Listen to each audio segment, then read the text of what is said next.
So continuing on the things that have really helped me, don't rely on memory. When I started treatment, the pharmacist, I didn't have a lot of hand holding, and the pharmacist had provided some information on pre-treatment medication and how to take my medication in order to prepare for the actual intravenous chemotherapy and immunotherapy treatments. And so it was almost like being in, nursery school, because I also had to spell everything. I wrote down everything, and I was so anal about writing that down. When it came to my second treatment, apparently someone had missed one of the medications I was supposed to take pre-treatment. And because I had that written down, I was able to go back, refer to those notes, and I was able to get like an emergency. The pharmacist, another pharmacist, was able to do like an emergency prescription for me to actually get the medication I needed. Otherwise, my second treatment would have been some of the side effects that those medications were supposed to prevent from my second treatment wouldn't have been possible.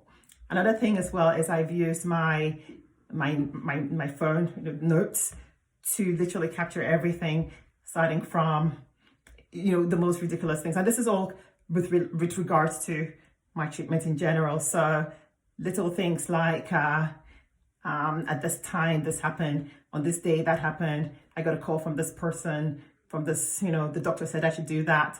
And you wouldn't believe how many, I have a long, this is going to be a nice long story eventually, but of things that were pretty significant that would have been missed, could have been missed if I wasn't keeping track, following up, writing down, and being on top of what's happening. Like I think I said at another video, that medical personnel, they're human. And so, one needs to really, really, really be a part of the whole process. And the next would be the place of information. I know people feel that information sometimes, especially when you're a person of faith, can be contradictory to your faith. When you're getting all this sciencey information, it could introduce fear and doubt and worry and anxiety, etc. However, in my case, I found that information has really, really been helpful. So I have a friend that's passionate about research, and he's done a lot of research before I started treatment, during treatment right now. And one of the things that I actually found out was that with each treatment, the side effects and all that should get worse. However, in my case, it's been the exact opposite. So with each treatment, I have become better, less side effects and all that.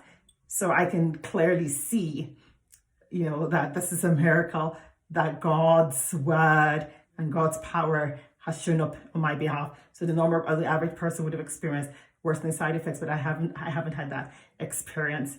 And so if I did not know that would have been the case, how would I have known that I actually had a miracle, if you understand what I mean? Another thing that information does help with as well, I feel it's empowering. I feel it gives you specifics to pray about.